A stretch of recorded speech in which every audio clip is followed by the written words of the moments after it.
Have you ever had a lot of trouble trying to just get your audio to sound basically exactly the way you wanted it before you even got into the program, and you've had some trouble kind of getting it to where you want it to be? Well, you're in luck. Today I'm going to give you five ways to improve the quality of your audio without even hitting the record button.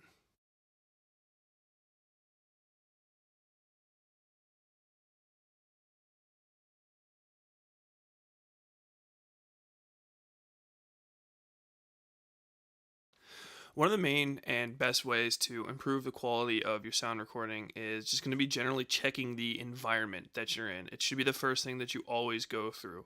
What you're going to do is make sure that any appliances that you have in the general area are off. You don't want the sound of your microwave, your refrigerator, your air conditioner, any of that getting in the way. Make sure that no one's going to start doing laundry while you're in the middle of your recording. Because even though you can edit some of that stuff out by cutting down on your your low pass and the sound gate, your noise gate. Um, it's going to be tricky and it's going to affect the overall quality of your audio. The other thing you want to watch out for environment is time of day. The time of day can be really crucial, honestly, especially if you're not recording in a studio. If you're are recording in a studio, time of day is going to be basically schedule your studio time and stick to your studio schedule because you don't get those minutes back. You pay for every single one of them. But generally, what you want to do is stick to a time of day that that works for you and that works for your recording and makes things sound good. So just always plan around that. The second thing you want to focus on is hardware. You always want to do a hardware checklist before you start recording. It's screwed me up a lot of times, and it's that very, very famous cliche of, oh, I forgot to put film in the camera.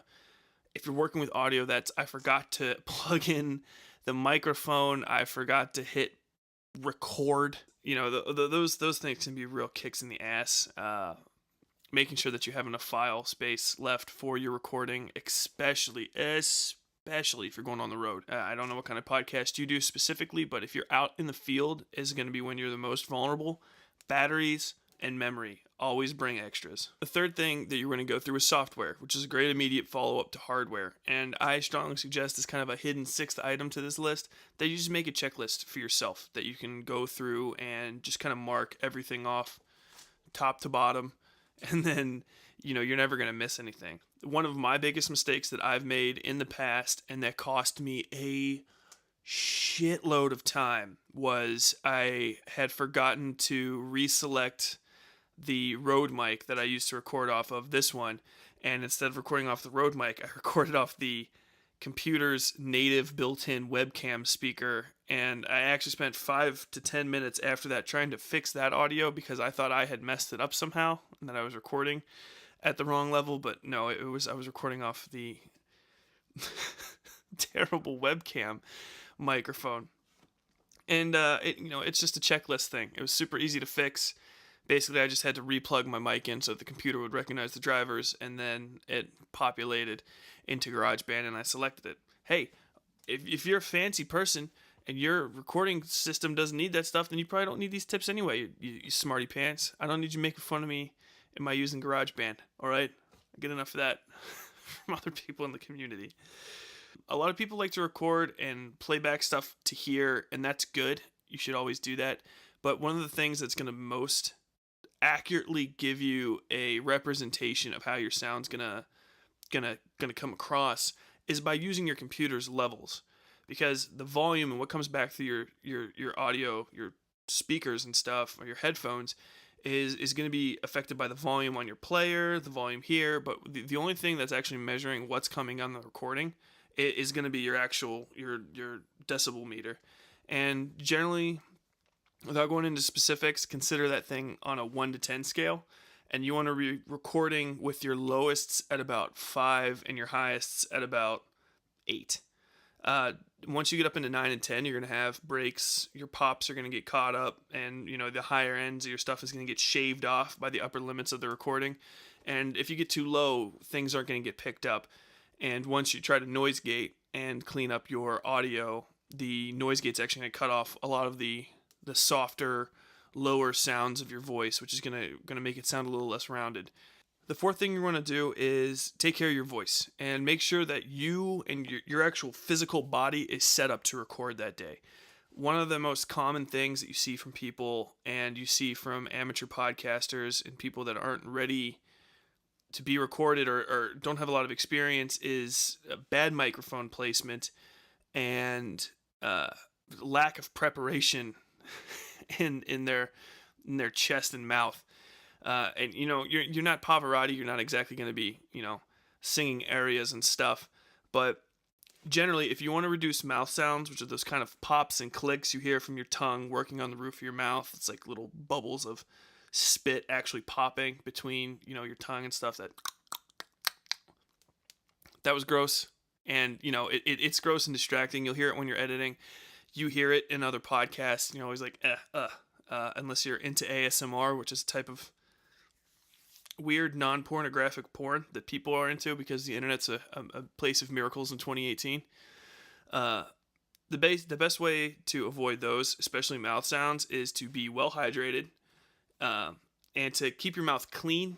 Not necessarily like brushing your teeth before it, but that would help. But don't eat anything that's sticky. Minimize eating things that have a lot of proteins and sugars in them before you get on the mic.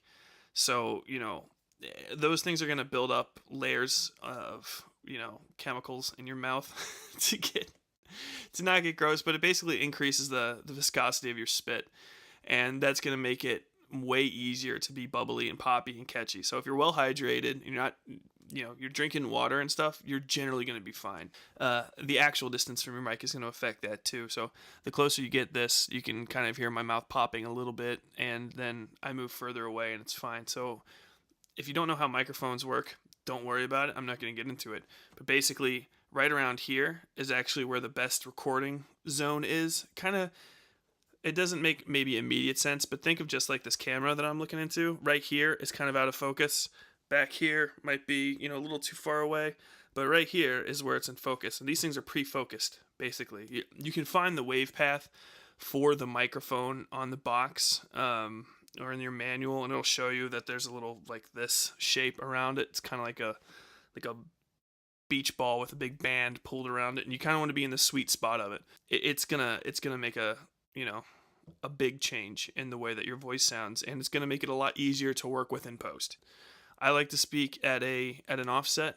That's not the same thing for everybody, but basically what this does is I can move around a little bit, which I like to do when I'm recording, which kind of everybody likes to do. And it won't affect it so much as when I move around those same little bits and I'm directly facing it, it's gonna change the quality and tenor of my voice a lot more. And it's gonna pick up pops and stuff like that because your air is actually heading directly at it. That's why there's a pop filter there. If this is the direction and it's picking up this amount of sight or amount of sound, it's fine. It's gonna be a lot more measured, moderate, and even. So there's a lot of bad podcasts out there, and if you do this, you're a bad podcast. I'm sorry, unless you're supposed to sound super unprofessional and unprepared. But if you're talking about, let's say, the East Area Rapist, and we hear you clicking through Wikipedia in the first 5-6 seconds of the interview or discussion that you're having with your friend, and you can hear the mouse clicks, and you can hear the, here it is. I put it in this folder. It's a bad look. You probably shouldn't be talking about murders and the worst moments of people's lives, and you can barely even be bothered to do the research. So just in general, to make your podcast and yourself sound better, have your content prepared and do a checklist. Do I have all of my research prepared? Do I have my questions ready for my interviewer? Am I prepared physically and mentally today for an interview? Am I ready to sit down and talk to somebody about something?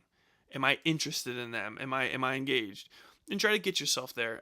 People can really tell if you are or aren't ready for the thing that you're doing. You know what I'm saying? It's just like watching a professional sports player, and you hear like, "Oh, he's definitely not having his head in the game today. This is gonna go badly for him." You never hear anyone say like, "Oh, he's out of it," or she's just doesn't look like she's ready for the day. But this is probably going to be the best game she plays all year. Like it doesn't work out like that. So just have some do breathing exercises, whatever gets you to where you need to go. If it's just sitting down and having a nice cup of tea, listening to some rap songs, punching a pillow, I don't know, whatever you do to get yourself amped up and ready to record, do that, and that's gonna get you into the place where you can perform to your highest level. So that's my 5 tips for to make yourself sound better without even hitting the record button. What do you think? Am I fucking wrong?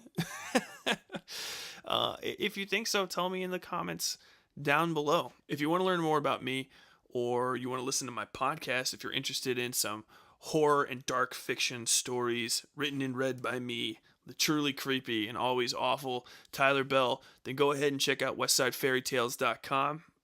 We release on the first Friday of every month, and that's a horror anthology series, so you can pretty much pick it up wherever you want, as long as it's not a 2-parter. If it is, start with part 1. And yeah, I'll see you around. Follow me on Facebook, Twitter, links and stuff down in the thing. Take it easy. Take it easy. What are you scared of? Drowning, worms, spiders, eating me, be surprised, fall and kill my family, alone, feel bad. It doesn't make sense. I couldn't live. Never makes sense. Somebody got hurt on my account. Nobody loves me. Drowning, nobody even cares. Spiders, stop breaking against the ground. Be surprised, dying. It's all true, goddammit, it's all true. Spiders, eating me, bleeding, falling, dying, alone.